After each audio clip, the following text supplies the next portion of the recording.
gracia y paz sean para cada uno de ustedes en el día de hoy.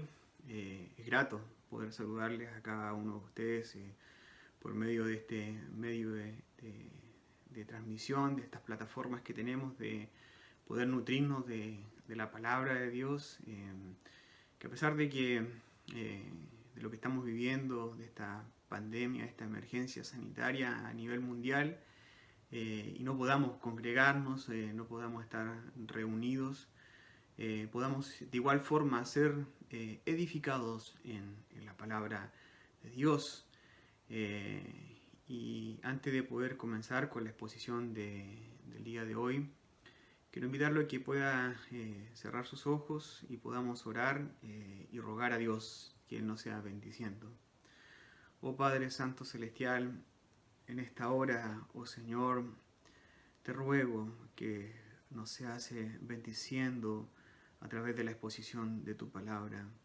Reconocemos ante ti que somos hombres y mujeres débiles, Señor, que necesitan permanentemente, continuamente, el soporte, Señor, tuyo en nuestras vidas. En dependencia del Espíritu Santo oramos para que tú, Señor, bendigas tu palabra, Señor, puedas tú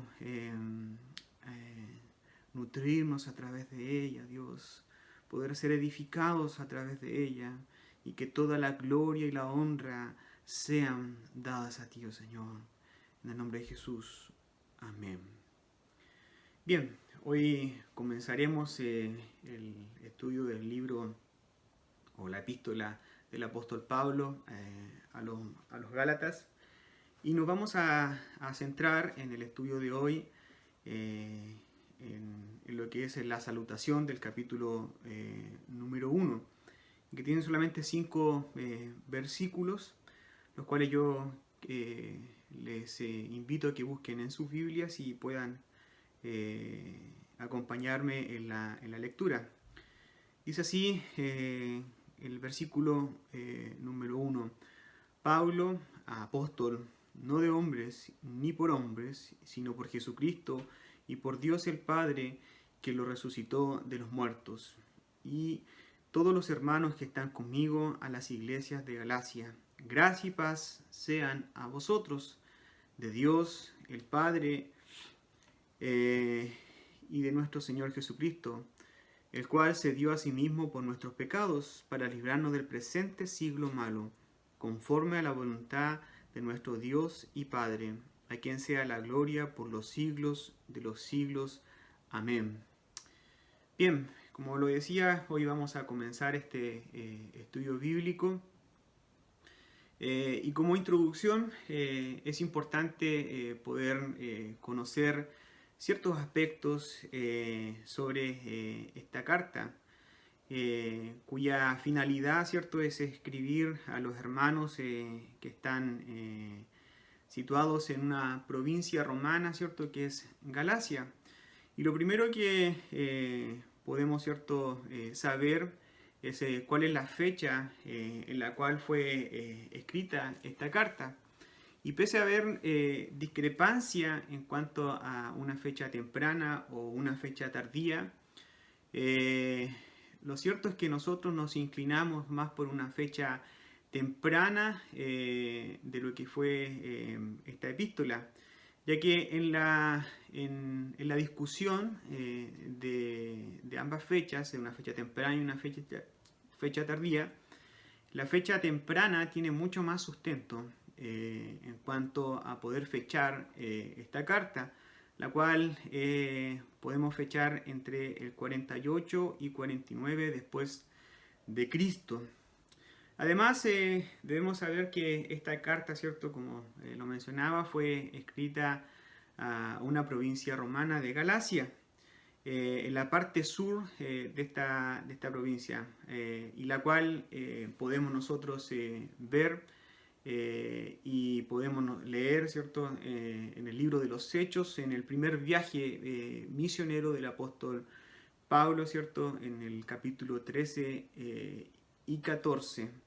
Yo les invito también que si desean buscar un mapa de aquellos tiempos, ese es también útil, para poder contextualizar y poder, ¿cierto?, indagar mucho más. Bien, normalmente cuando nosotros recibimos una carta o un mail, la estructura de una carta o un mail siempre es la misma. Hay un saludo, un desarrollo, ¿cierto?, y unas palabras finales. En ocasiones, mediante un saludo inicial de un mail o de una carta, nosotros podemos vislumbrar un poco de lo que se va a tratar el mail que nos están enviando. Y por lo tanto, nosotros en la epístola que vamos a estudiar a los Gálatas, vemos en la salutación algo bastante particular. Si uno estudia y puede, ¿cierto?, leer las diferentes salutaciones o saludos del apóstol Pablo cuando escribe sus epístolas, podrá ver que hay ciertas diferencias, y esas diferencias tienen que ver con los destinatarios, a quien estaba escrita, ¿cierto?, su audiencia, quien iba a leer las epístolas. Bien, vamos al versículo 1 y 2 que acabamos de leer para comenzar ya con este estudio. Dice el versículo 1, Pablo, apóstol, no de hombres ni por hombre, sino por Jesucristo y por Dios el Padre que lo resucitó de los muertos, y todos los hermanos que están conmigo a las iglesias en Galacia. Pablo en estos primeros versículos deja algo bastante claro, y podríamos decir que usando un tono bastante fuerte. Bien sabemos nosotros cómo el apóstol Pablo fue llamado, un tanto diferente a lo que fue el llamado de los otros apóstoles, pero obviamente con la misma misión, la cual era llevar y predicar el Evangelio de nuestro Señor Jesucristo. Y nosotros, si miramos el oficio de apóstol, vemos que ellos recibieron autoridad directamente de nuestro Señor Jesucristo. Y nosotros en la iglesia primitiva vemos cuáles eran las funciones que tenía el apóstol. Cuando Felipe predica en Samaria, ¿cierto?, en el libro de los Hechos, dice que fueron los apóstoles Pedro y Juan quienes fueron llamados para poder confirmar la predicación, ¿cierto?, y lo que allí estaba sucediendo en Samaria. El libro de los Hechos, en Hechos capítulo 8, versículo 14, cuenta esto, dice, cuando los apóstoles que estaban en Jerusalén oyeron que Samaria había recibido la palabra de Dios, enviaron allá a Pedro y a Juan, los cuales, habiendo venido, oraron por ellos, para que recibiesen el Espíritu Santo. De manera que había una autoridad en ellos, delegada, obviamente, por nuestro Señor Jesucristo, ¿cierto?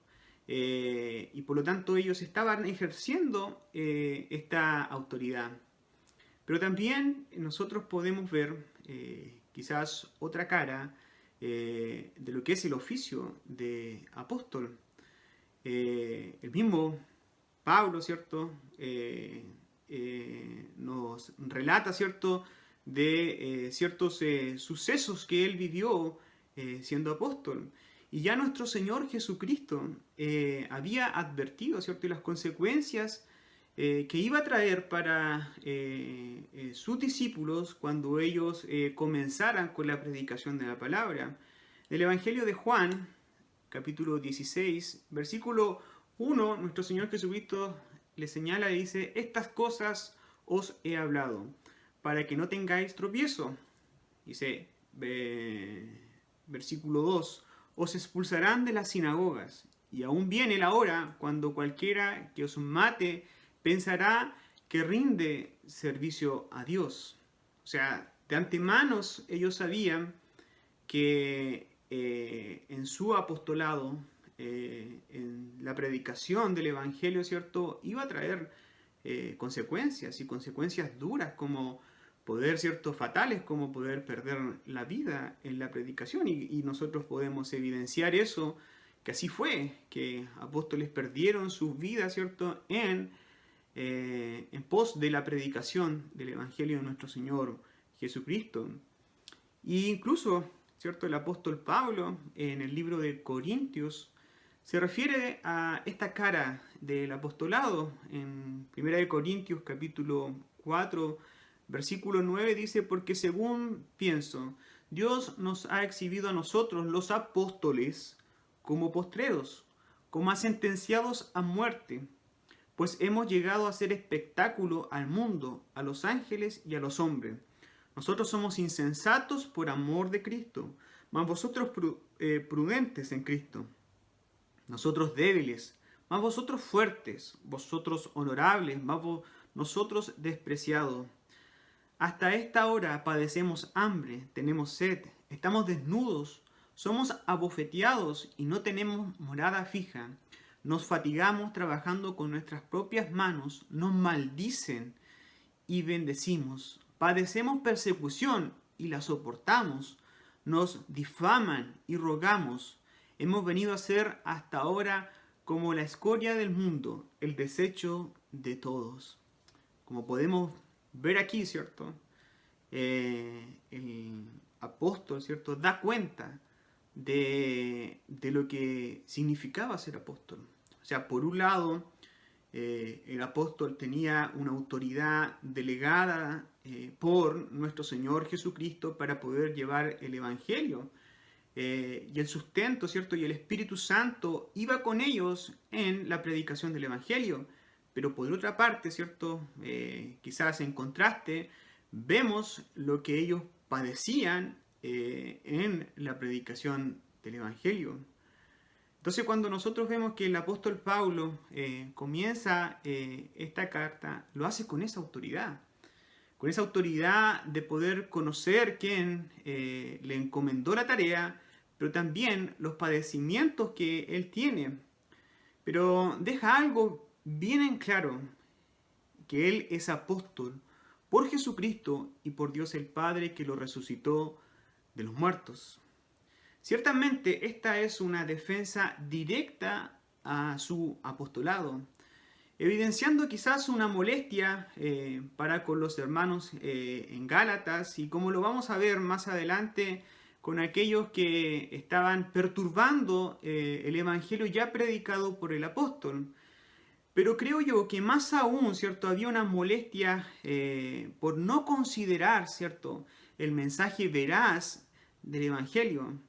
El mismo Evangelio que hizo trizas la vida de Saulo y luego la transformó, ¿cierto?, en el apóstol que nosotros conocemos. Y es verdad que solamente el poder del Evangelio puede transformar las vidas. Y Pablo era una evidencia de ellos. Y también nosotros.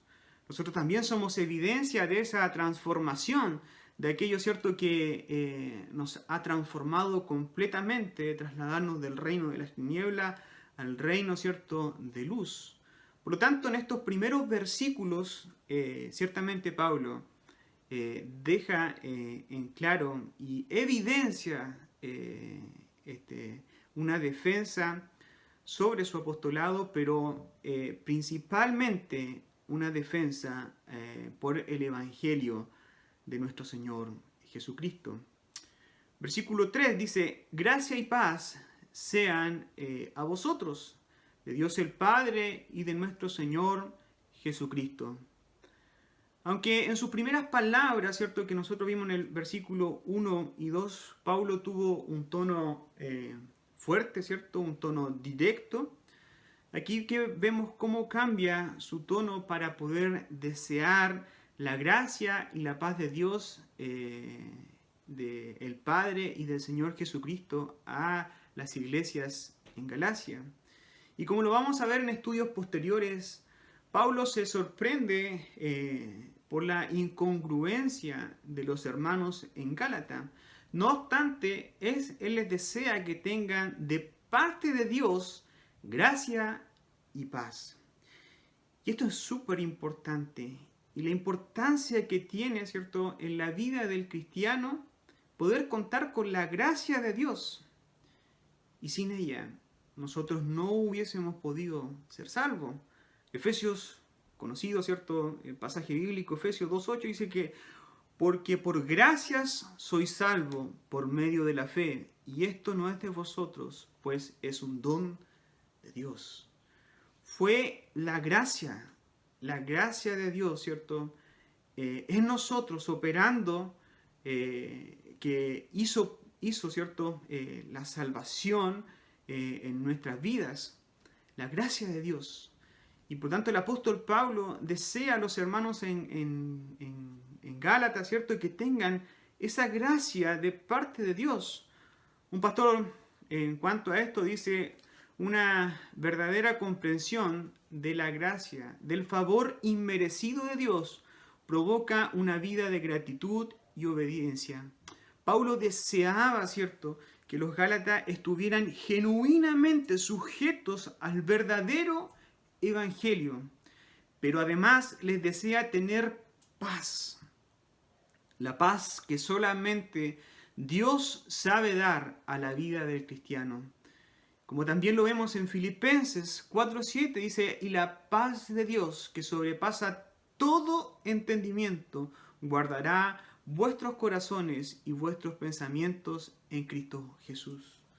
La paz de Dios provoca que nuestros corazones y nuestros pensamientos estén de continuo conectados, sintonizados en Cristo Jesús. Sin duda, en estas palabras Pablo evidencia un amor hacia los hermanos en Gálatas. Primeros versículos 1 y 2, Pablo fuertemente, ¿cierto?, con palabras bien directas, pero en el versículo 13 parece cambiar de tono, parece poder, ¿cierto?, con dulzura poder anunciarle también palabra a los hermanos en Gálatas. Pablo tenía quizás un profundo malestar y una preocupación, ya que, y como también lo vamos a ver en estudios posteriores, entre los hermanos de la iglesia en Gálatas, habían hombres judíos y que eran pseudo cristianos, ya que nos referimos de esta forma porque no eran cristianos, y los cuales resistían la predicación del Evangelio de nuestro Señor Jesucristo.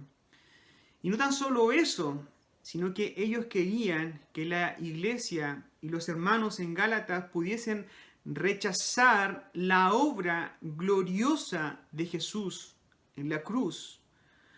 Y por lo tanto ellos tratando de insertar, ¿cierto? Insertando que la salvación era mediante la obediencia a las obras de la ley. Eso es lo que vamos a ver en los próximos videos sobre el estudio de los Gálatas. Por eso que encontramos ciertos en estos versículos finales, en esta salutación, ¿cierto? Y dice, versículo 4, el cual se dio a sí mismo por nuestros pecados, para librarnos del presente siglo malo, conforme a la voluntad de nuestro Dios y Padre, quien sea la gloria por los siglos de los siglos. Amén. La obra de Cristo es suficiente para que el hombre y la mujer sean justificados ante el Padre. No hay otra forma. Nuestro Señor Jesucristo así lo señala. Dice, Él es el camino. Y señalando Él es el camino, la verdad y la vida. Hermanos, en el Gólgota, cuando nuestro Señor Jesucristo sufrió los azotes, sufrió el desprecio, fue molido por nuestros pecados y allí dio su vida por sus ovejas. Por lo tanto, la obra redentora de nuestro Señor Jesucristo, la obra que Él hizo, ¿cierto?, llevando el peso, ¿cierto?, de nuestros pecados, es una obra gloriosa, en la cual nosotros tenemos que meditar de continuo. Versículo 4 dice, el cual se dio a sí mismo.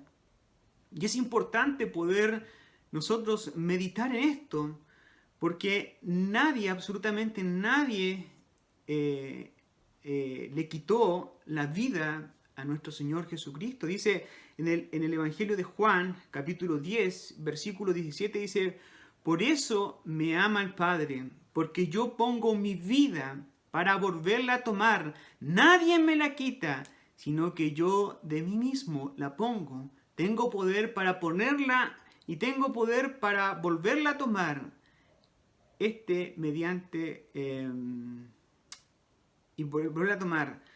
Mediante recibí de mi Padre.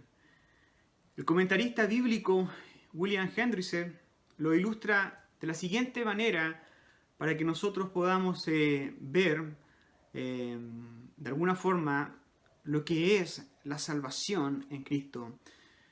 Y lo ilustra de esta forma. Dice: uno puede pensar en el nadador que se zambulle en las torrentosas aguas para rescatar al niño que cayó dentro de la corriente y que está por caer en la catarata para su muerte.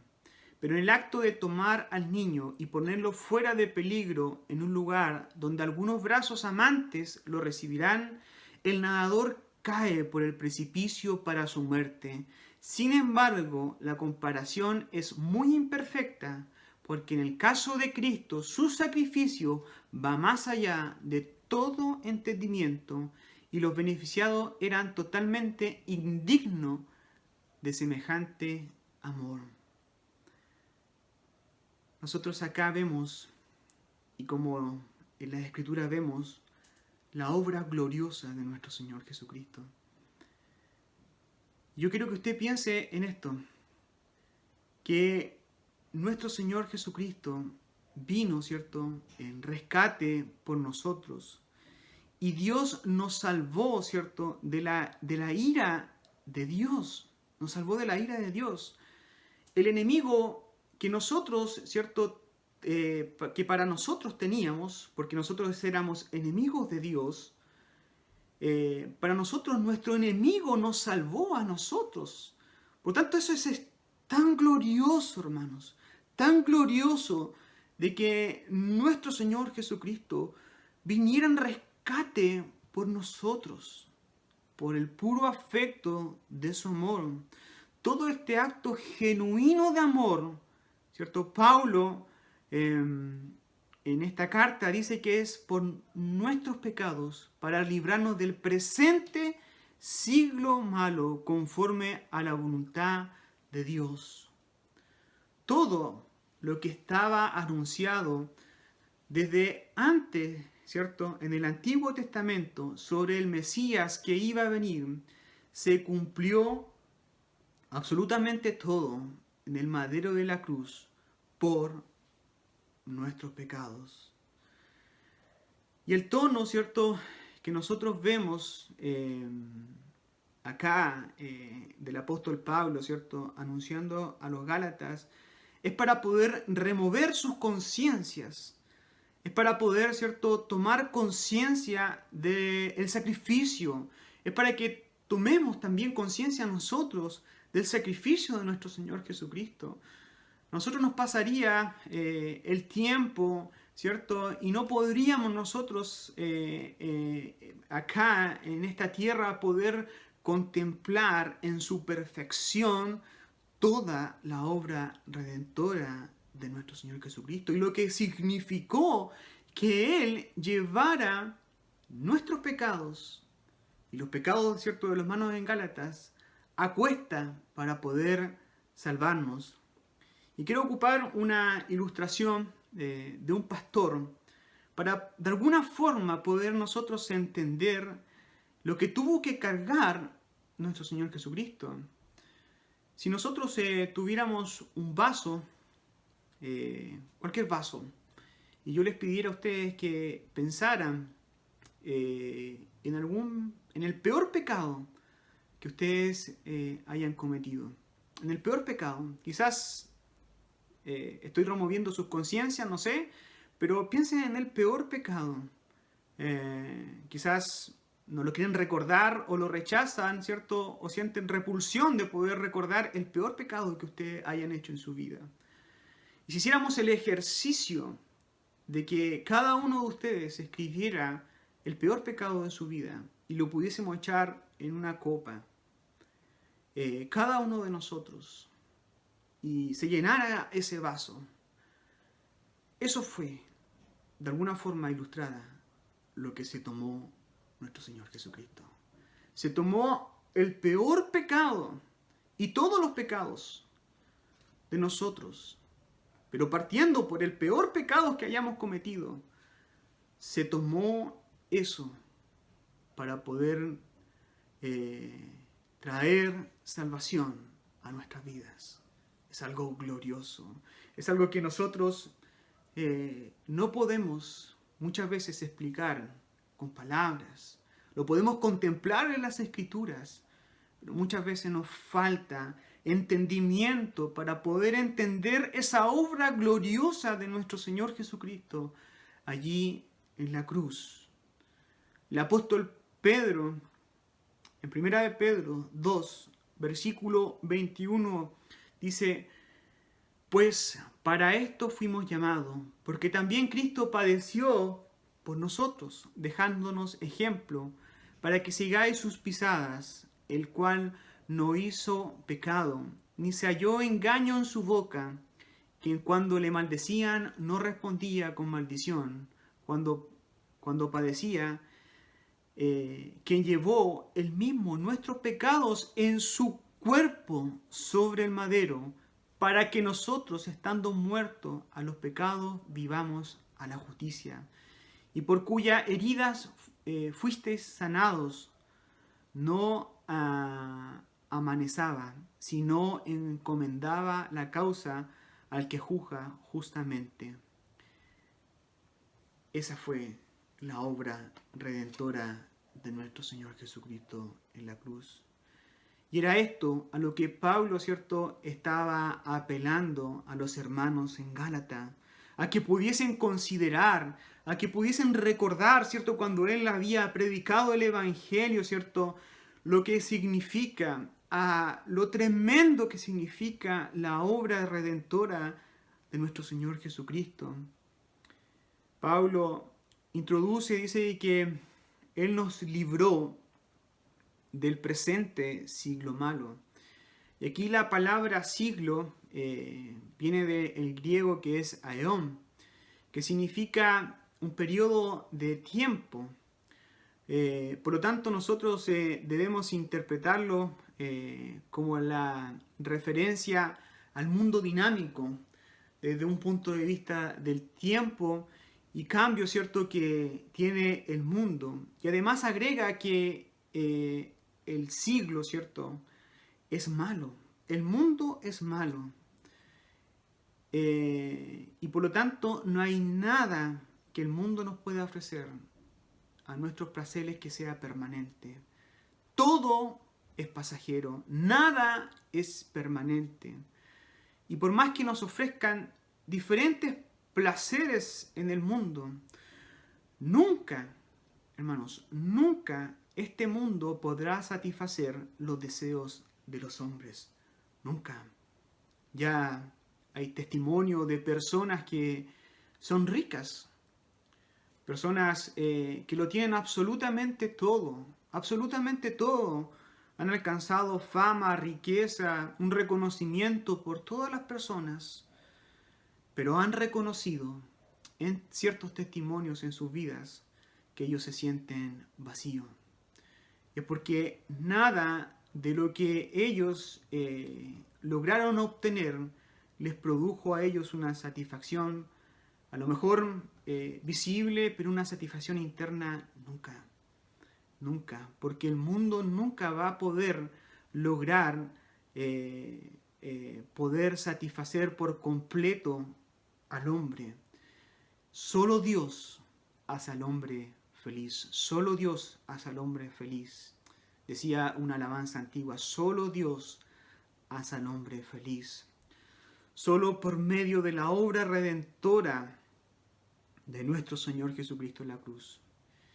Y esto fue conforme a la voluntad de Dios, conforme a la voluntad de Él. Nosotros tenemos que entender que nuestro Dios actúa bajo su propio consejo. No hay nada, absolutamente, ni nadie que le pueda dar un consejo a Dios. Y lo que Él hizo, ¿cierto?, al poder enviar a su único Hijo en rescate por nosotros, ¿cierto?, fue solamente por el afecto, por su voluntad. Romanos 12:2 dice: no os conforméis a este siglo, sino transformaos por medio de la renovación de vuestro entendimiento, para que comprobéis cuál sea la buena voluntad de Dios, agradable y perfecta. La voluntad de Dios es siempre, hermanos, siempre, y siempre va a ser perfecta. Siempre va a ser perfecta, siempre va a ser agradable, siempre va a ser buena. Por más que nosotros no lo entendamos, cuando Dios actúa en medio de nosotros, siempre va a ser agradable y perfecta. Aún en este tiempo que nosotros estamos viviendo de pandemia, de tanta angustia, de desesperación muchas veces, es allí, está operando permanentemente la buena voluntad de Dios, agradable y perfecta, como operó, ¿cierto?, y como actuó en favor de nosotros, enviando al justo a morir por los injustos. Versículo 5 de esta salutación, y ya para ir culminando, dice: a quien sea la gloria por los siglos de los siglos. Amén. Solamente a Él, a nuestro Dios, sea la gloria eterna. De manera, queridos hermanos, mediante esta salutación, mediante este saludo del apóstol Pablo, deja entrever, ¿cierto?, muchas cosas sobre lo que será el desarrollo de su carta, que vamos a estar estudiando, Dios mediante, en los siguientes estudios. Hoy, en la condición, ¿cierto?, que estamos viviendo a nivel mundial, es cuando más nosotros, los cristianos, debemos mostrar nuestras credenciales como hijos de Dios. Los hermanos en Gálatas necesitaban esta carta que los remeciera, que los sacudiera, ¿cierto?, para que ellos vieran con total claridad los errores doctrinales que ellos estaban cometiendo, y que volvieran, ¿cierto?, a mirar al blanco perfecto, que volvieran ellos a considerar el real evangelio, no un evangelio adulterado, sino el real evangelio. Podemos nosotros tener estudios teológicos, tener una biblioteca llena de buenos libros, de buenos autores, ser parte de una iglesia que tenga una sana doctrina, pero nada de esto garantiza que estemos viviendo conforme al Evangelio de nuestro Señor Jesucristo. Nada garantiza eso. Una de las prácticas de los hermanos puritanos que nos dejaron era la meditación constante de Dios y de su palabra, con la finalidad de poder autoexaminarse a través de la meditación de la palabra. Esta práctica, dicen los escritos de los hermanos puritanos, es una práctica de mucha ayuda para nuestra espiritualidad, de mucha ayuda. Los puritanos, dice un libro, nos dirían: si continúas descuidando la meditación, se apagará o destruirá tu amor por Dios. Será desagradable pensar en Dios, quedarás expuesto al pecado, de modo que lo veas como un placer, te dejará vulnerable y frágil ante pruebas y tentaciones de toda clase. Es importante que nosotros estemos meditando de continuo y autoexaminarnos a la luz de la palabra de Dios. No va a ser cosa que nosotros estemos anunciando un evangelio, pero nosotros no estemos viviendo el Evangelio. O quizás hemos comenzado a desviar nuestra mirada. Hemos comenzado quizás a mirar otras cosas. Hoy en día hay muchas cosas y variables que están en medio de la iglesia y que incluso pueden hacer creer que nosotros estamos siguiendo un real evangelio cuando no es así. Hay cuantas iglesias, ¿cierto? Quizás de las cuales nosotros antes participábamos, las cuales todavía perseveran, insisten en ciertos principios y ciertas doctrinas que a la luz de la palabra están equivocadas, están erradas. Dios nos libre, queridos hermanos, y a través de este estudio del libro de los Gálatas, Dios pueda aumentar nuestra fe, pueda aumentar nuestras convicciones en la palabra de Dios y poder ser alimentados de ella y no poder ser llevados por cualquier viento de doctrina. A Dios sea la gloria en esta hora. Dios sea bendiciendo su vida, la de su familia, y esperamos que pronto podamos estar reunidos para continuar alimentándonos de su palabra. Quiero invitarlo a que para finalizar tengamos un tiempo de oración. Gracias, Dios. Gracias, oh buen Dios, por tu palabra en esta hora. A usted, oh Dios, sea la gloria por los siglos de los siglos, Señor. Oh, usted se merece toda honra y toda gloria, Señor. Mostramos nuestra total y absoluta dependencia de usted, oh Dios. Necesitamos, Señor, continúe, Señor amado, alimentando nuestras vidas por medio de su palabra, Señor. Que consideremos permanentemente todo el consejo que tú nos das a través de tu palabra. Que en dependencia del Espíritu Santo meditemos en ella de continuo en nuestra vida, para que no podamos resbalar, no podamos, oh Señor, quitar nuestra mirada y podamos permanentemente estar claros, absolutamente claros en tu Evangelio. Oh Señor amado, ayúdanos, Señor, en el nombre de Jesús. Amén y amén.